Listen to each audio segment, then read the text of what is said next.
मकसद ये है कि हमारे समाज का एक आदमी अमीरुल्लाह खान, जिसका कैरेक्टर इंतहाई इंसानियत से गिरा हुआ है, जिसने हमेशा से सांप्रदायिक और समाज में बिगाड़, फसाद, लड़ाई झगड़ा, मर्डर, पता नहीं क्या क्या उसने किया है। जैसे अभी हमारे एक साथी ने कहा अवैध हथियार खरीदे।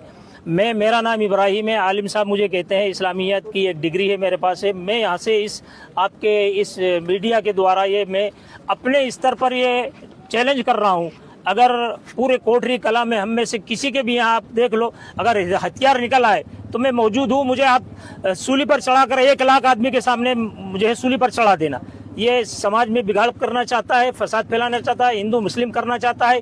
उसकी जो वीडियो वायरल हुई है उसमें खुद इसके प्रमाण है। वो कह रहा है कि मैं फुला उसके लिए, धर्म के लिए काम करता हूँ, ये करता हूँ। ये खुद अक्कासी कर रही है इस बात की कि वो असामाजिक तत्व है। इसलिए हम एसपी साहब के यहाँ आए थे कि उसने जितने भी झूठे आरोप लगाए हैं वो सब निराधार है, उनकी कोई असलियत नहीं है। हम सत्य और सच्चाई को लेकर यहाँ आए हैं। एसपी साहब को आवेदन भी दिया है, जो भी प्रक्रिया है वो सब सामने रखी है। अगला एक जो प्रोग्राम होने वाला है 11 को, उस प्रोग्राम के संबंध में भी वो चाहता है कि फसाद फैलाए और ये इंसानियत का पैगाम लोगों में न जाए। इसलिए हम यहाँ पर आए हैं। हमारी आवाज़ जो है सभी जो है अच्छे लोग हैं वो उसको समझे, सुने, अधिकारी समझे।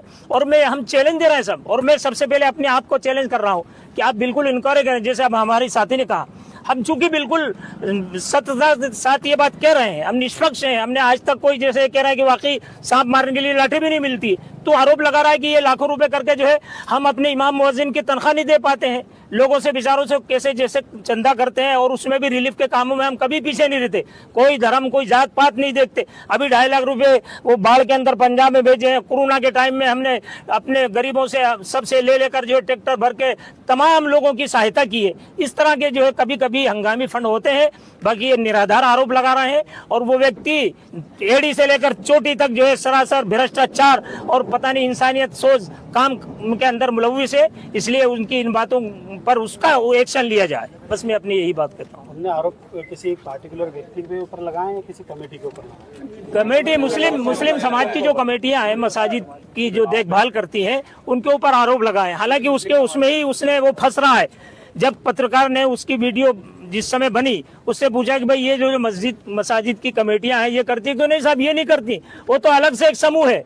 तो वो तो वहीं उसकी पोल खुल रही है। अलग से समूह तो साबित कर। तो और हम खुद चैलेंज कर रहे हैं। हम एसपी साहब के पास इसलिए नहीं आए कि साहब इंक्वायरी मत करो। हम खुद रिक्वेस्ट कर रहे हैं कि आप इंक्वायरी करो, जितनी भी शक्लें हो सकती है इंक्वायरी की आप करो। अगर वाकई इस तरह की कोई बात हो तो हम एग्री है उसके लिए। लेकिन ये सब निराधार आरोप है, इनकी कोई असलियत नहीं है। और जो खुद करने वाला है, चूंकि वो तो पूरा का पूरा काला हो चुका है, उसकी संपत्तियों की, उसकी प्रॉपर्टी की जांच की जाए कि कहां से उसने ये पैसा हड़पा है, किस गरीब को सताया। वक्फ बोर्ड की जमीन 3 बीघा उसने जो हड़प कर रखी है, 6 बीघा 10 लोगों पे उसने 76 लगवा रखा झूठा। तो ये इस तरह के काले कारनामे उसके, ये पूरे मतलब ये कि सब लोग उससे परेशान है। इसलिए हम यहाँ लोग आए।